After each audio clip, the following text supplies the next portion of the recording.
Okay, so we are starting with a client who has very much hair.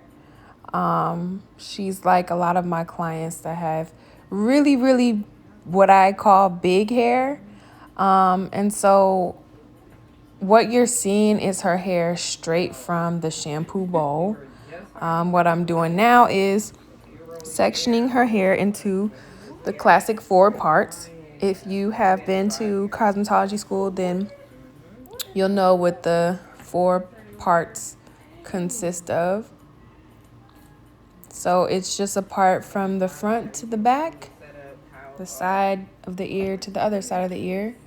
What you see me doing right now is rubbing some serum into my hand, and it's very light, and I'm just saturating that that right back section, and then I'm doing just a light detangle. So I feel that it should be noted that a lot of my detangling happens right at the shampoo bowl. And so there are times when I get clients like this where I have to kind of do just a little bit more detangling at the chair, but I do a lot of my detangling at the sink, at the shampoo bowl. So what you'll see me doing now is 2-strand twisting her hair. What this does is it keeps the moisture retained in the hair as I move throughout each section. So I put just a light serum in her head, move it all throughout the hair.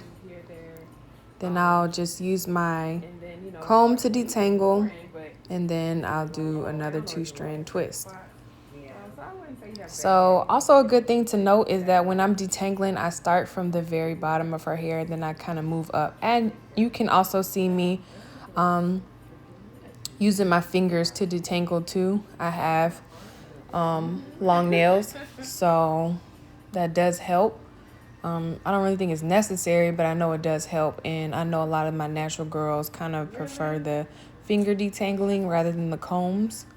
There are some clients who are just absolutely ridiculous about this, but most of them aren't. But some of them just can appreciate finger tangling rather than the combs because they have their own bias towards it.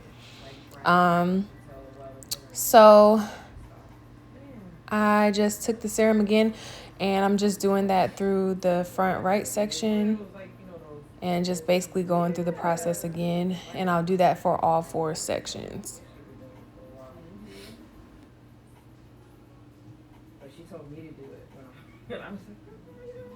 So again, I'm just doing a simple 2-strand twist, something really quick. I guess it's also good to note that if like I'm in a rush, like if I'm just trying to get done with this really quick, I don't always do the 2-strand twist because even though it's something really small, it will still take away from the time. If you're trying to, increase your speed or get faster at the service, I wouldn't do the 2-strand twist. I would just put their hair into 4 sections and use the clamps to move them out of the way. But when I have the time, I do 2-strand twist because it does help retain some of the moisture. And what I mean by that is, since she is coming straight from the shampoo bowl, her hair's wet, but it's dried like with a towel. It's towel dried, so it's a little damp still. And you want to maintain some of that moisture before you go into drying because that's what's going to help retain the serum. That's what's going to help keep the shine. Hope that makes sense. Okay, so then now I'm just going in and doing a horizontal section in the back in the nape of her head.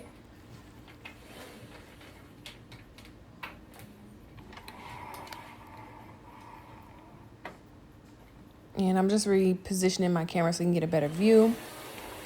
Also, now I'm going to start blow drying the back of her head. So you can do this one of 2 ways. You can start blow drying, or you can put them underneath the dryer while they have the 4 quadrants and their hair in the 2-strand twist, and just put them straight under the dryer, and that'll help blow drying time lessen. And for your clients that come to you all the time, you don't always have to do the direct heat from the blow dryer. You can sit them underneath the dryer to knock off some of the moisture and then blow dry the rest.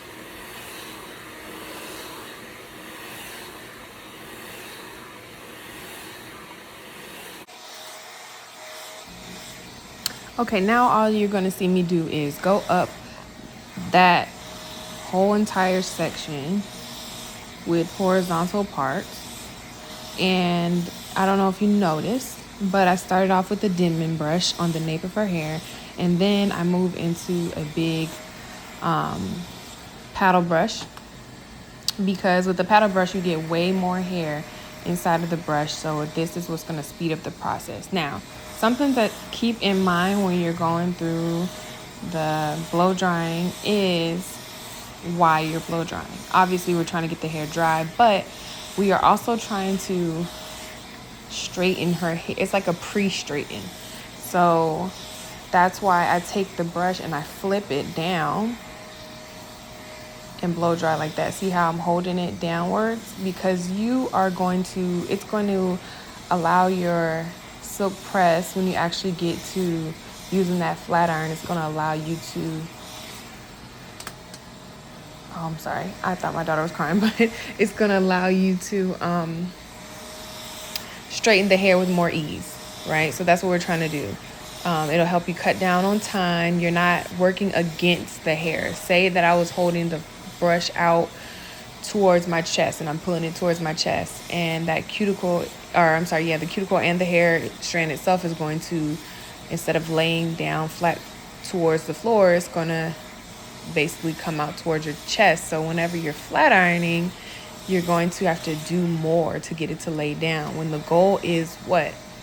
With silk presses, you want the hair to be shiny, but you want the hair to be flowy as well. They want flowy, shiny, straight hair. So the blow drying is super important for helping to cut down on time, helping your silk press be super duper straight.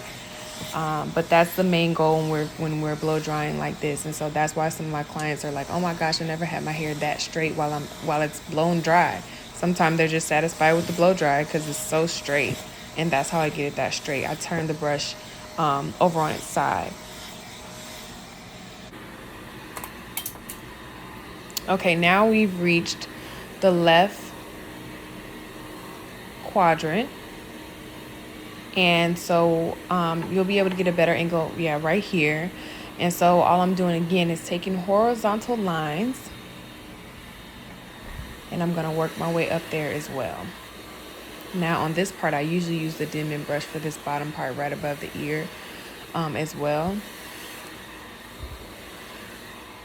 because a Denman brush also, there I go, I'm switching it. Because the Denman brush will also help for me to get closer to the root in those areas. That's why I used it at the nape of her neck, and that's why I'm using it on the side of her hair as well.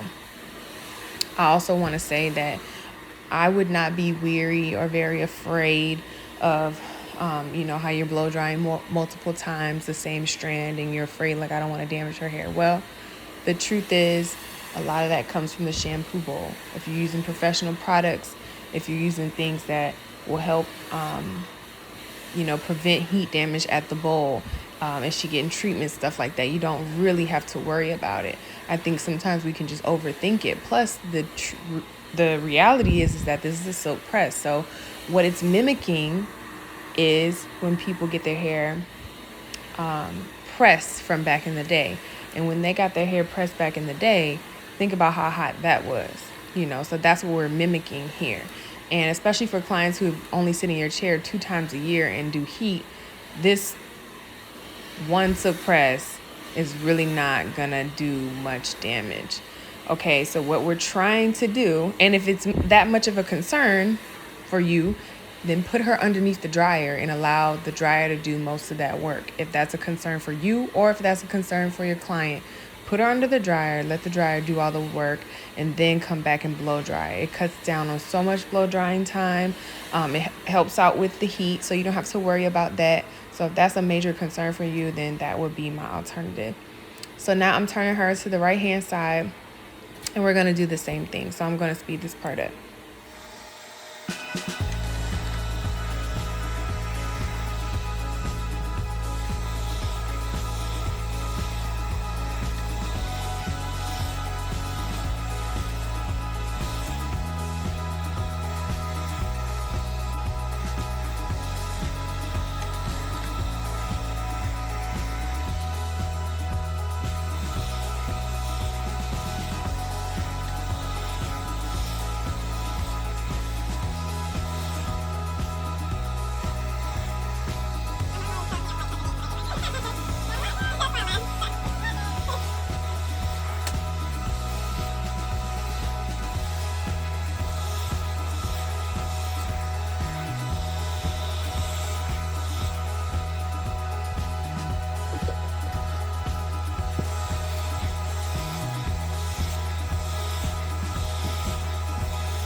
Okay, so we're done with the blow dry portion, and right now it's looking really, really silky, still really flowy, flat to some extent. Not super flat, but flat enough. This is where we began.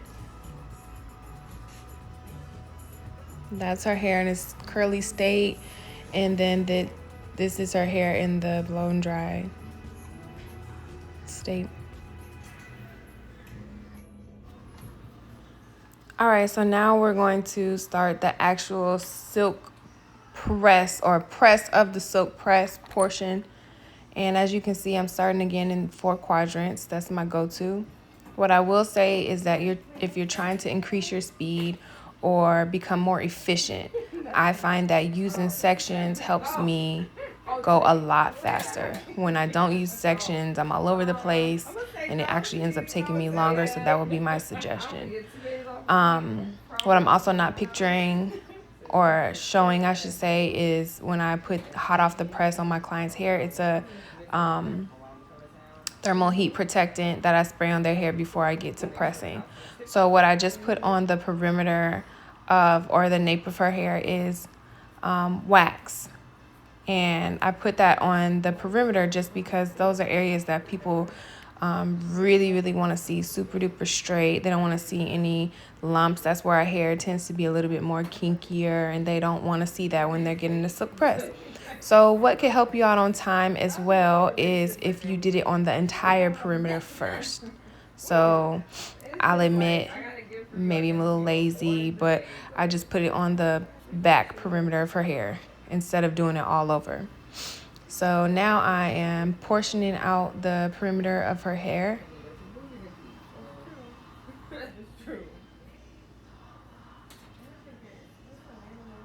So I'm going to section off I do it in like a V section.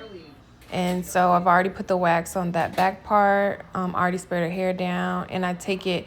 And the funny thing is my clients usually think that I'm using a hot iron, a pressing iron on the nape of their neck, but I'm not. I mean, I have and I can, but and I probably would suggest that you do that, but I just didn't have my hot pressing comb on, so I just go through and do that with a really, really small pencil flat iron.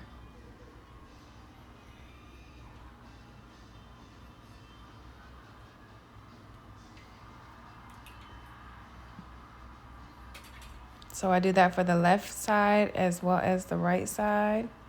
Now keep in mind this flat iron is on low heat because I know I'm gonna be going back through and pressing all of her hair. I just do it on low heat because I know, see, I'm going back through and pressing with the real hot flat iron. So once I go through with that pencil flat iron, it's on really low heat. It's just enough to get the hair to be, straight around the nape and around the perimeter of her hair. So now I go through and do diagonal parting on the back section. It makes me feel like I'm getting a lot more done faster, as well as I guess I just found that the hair lays flatter. That's just how I feel. I don't know how to even explain it. I just know when I do the diagonal parting, it makes much more sense than doing horizontal. And it's like I can actually get my flat iron to be right there on their scalp without having to burn them. I don't know why. I really can't explain it. And what I'll say too is when I use the flat iron, as you can see, I'm going through and I'm just going right to her scalp and pressing down. However, what I might suggest is you using the pencil flat iron to get right there on her scalp, and then using the bigger flat iron to go down. But on her hair, it's kind of heat trained, so we really don't have to do that. But there, you'll see as I go through that there are some parts where I'm like, yeah, she need the smaller iron so that I can make sure that I'm getting super close to the root. But for the most part, she didn't really need that.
Okay, so we're done with the back portion of her hair. As you can see, it's really shiny, really, really flowy. That is not just from the ring light. That is all true shine, health, and everything else. Okay, so now we're going to move to the left portion of her hair. And if you haven't noticed, I always go in the same directions. I don't switch it up because I feel like it helps my timing. So I'm going through with the edge wax. I'm going through and spraying her hair.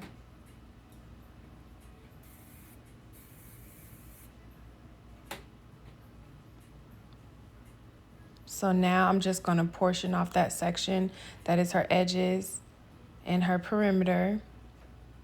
So I don't know if you remember me saying earlier, but you could literally just portion out this entire portion of the whole perimeter of the head, go through and do that first, and then you get started on the flat iron. But I just chose not to do that because I don't know. I just be in my zone, so I don't be feeling like starting and stopping. Like I just want to go all the way through.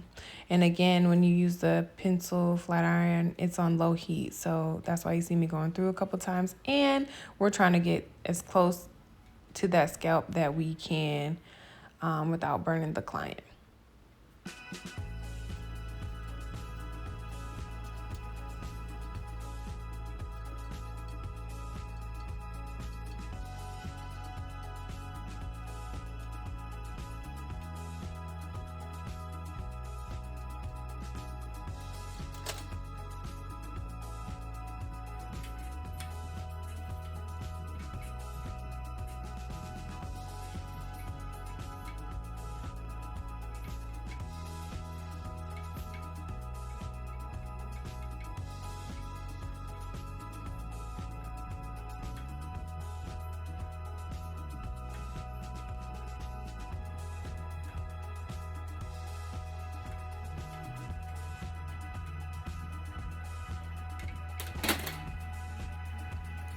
Okay, now we're gonna take the horizontal sections just like we do when we blow dry. So, but what I wanna also mention is that I do also incorporate the perimeter of her hair that I left out, because like I said in the back, it's on low heat. So it's not super straight. It's just straight enough to get the edges straight. But now I'm going through and I'm really doing a press. What you can do in order to get the hair super duper straight is press straight to the floor. Okay, so what you see me doing here is that since I do diagonal parting on both sides, you'll see that just the hair kinks up just a little bit in that little area. It happens every single time. But I would much rather that than go through everything horizontal and have that happen all throughout. So that's what I was going through and fixing there. What you also see me do just now was as I was going through, I felt like this side of her hair needed, or the front portion of her hair needed to be pre-pressed with the small pencil iron. So that's what I do in the front sections, just because you don't really have no time to, you don't have any grace in the front of their hair. They don't want to see nothing kinked up even a little bit. They want to see it bone straight. So in order to eliminate that risk, I just go ahead and use the pencil in those front sections. The heat isn't so hot, so I can go through and just do that really quick. And then I go through with my really hot flat iron, and obviously I'm chasing it with the comb. Also, keep in mind, like I said, we are flat ironing straight to the ground. We're not pulling it out towards us, because if you do that, then the hair, I mean, unless they want volume, but a lot of my girls don't want volume. They want sleek, they want flat, and they want shine, and that's what we're going to give them.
Okay, now what you see me doing is spraying some finishing spray at the very ends of her hair, because honestly what happens is when I'm going through that flat iron, sometimes I don't go all the way to the bottom, and that's just from me moving fast, I guess, or getting caught up. And then I'll notice it once the section's over. You'll see a lot of their hair looking really straight, and then those ends looking just a little bit crinkly, and I'm like, oh no, we got to go through and make sure that's straight. Again, I am not afraid to use a flat iron on my clients because I know what I'm doing to their hair.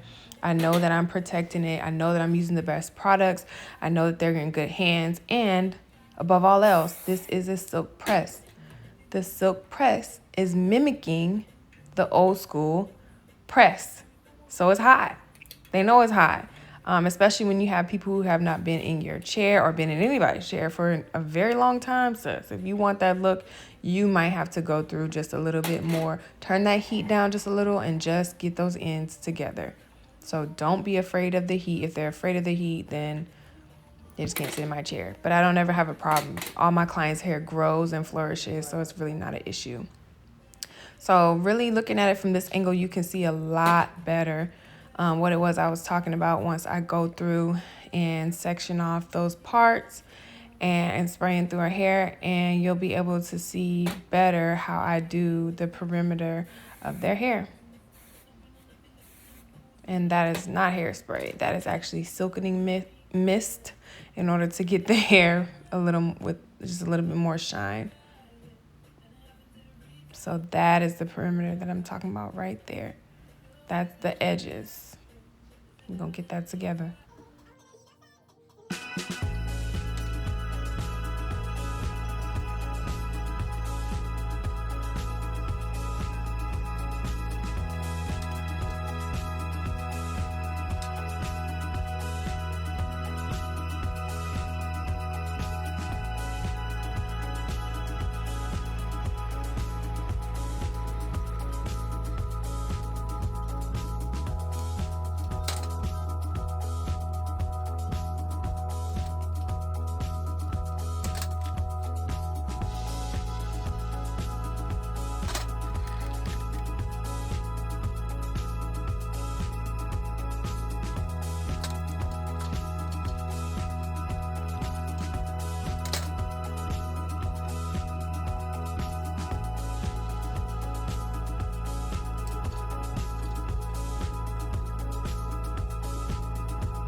Okay, so that's it. That's really it. This is her hair all silked out and pressed, looking very, very, very shiny. It's lightweight. It is just everything that she asked for and all my girls get. And we're gonna do the little test where we run the comb across the back so that we can see the shine definition.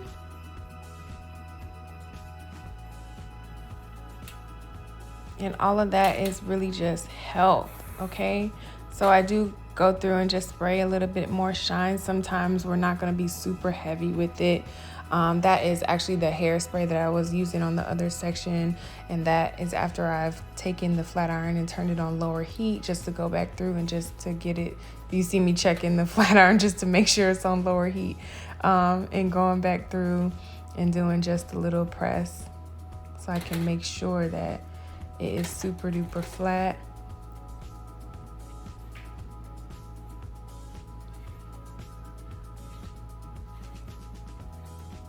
We're just going through and checking, getting some good angles, getting some good content. And as you can see, when she's moving, the hair is flowing. Oh, baby.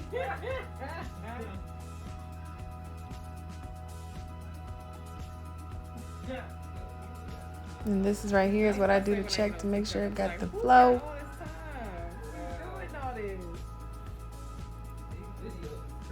There we go.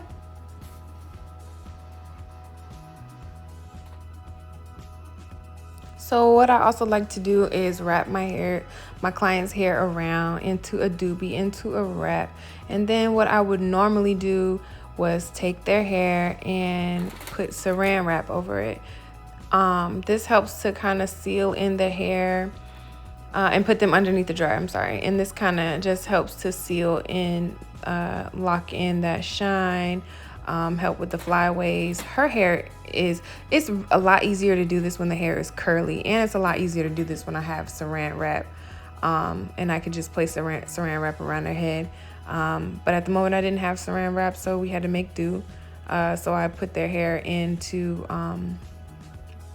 a wrap with the pins, which is a lot harder to do, as you see me struggling a little bit. But be careful with this method, because when you do it like that, you will have to sometimes go back through and just get out those kinks that it might have whenever you are pulling the hair down.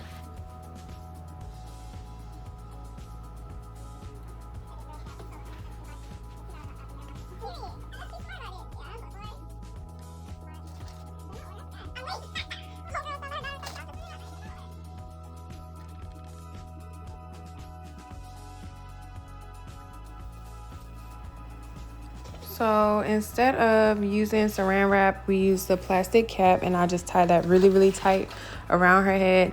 And then I'm just gonna use some wrapping paper to wrap around her head, and that'll help it be flat like I want. But like I said, I normally just use saran wrap.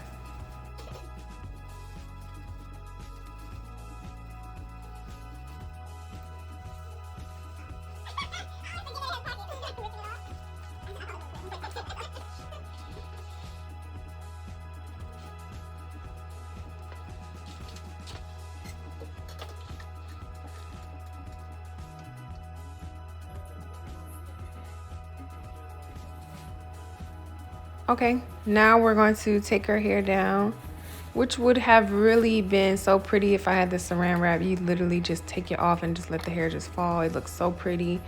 If you go on my Instagram page, Skylar the Stylist, you'll see a couple of examples of when I do that, and it just makes the hair look so beautiful because it just falls like a waterfall. But we don't have that right now. We're just gonna take down the pins and let it do what it do. And make sure you get all of the pins out, because I do it all the time to where I'm so excited to see the letdown that I forget a pin in her hair. And I did that here, and I do it often. It's embarrassing. Don't be like me. Be better than me. Right there. Okay.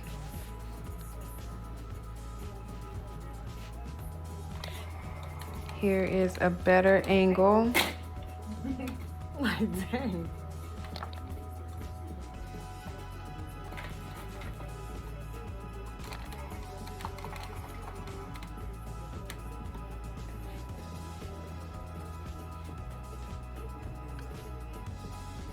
So I feel like it's kind of up to you whether or not you want to use a paddle brush or you want to use a comb.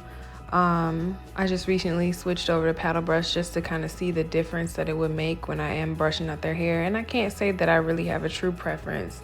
I think you can use a paddle brush or you can use a comb. It doesn't really matter.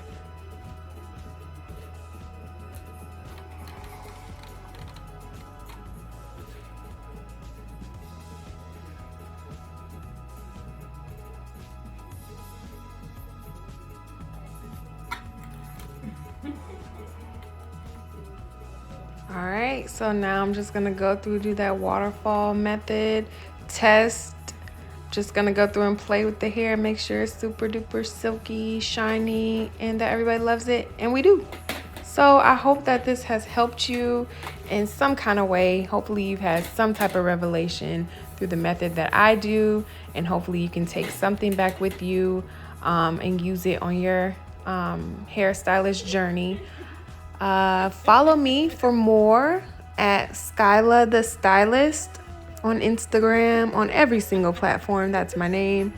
And I hope that you enjoy this video, and I hope that you learned something. I hope this was beneficial to you.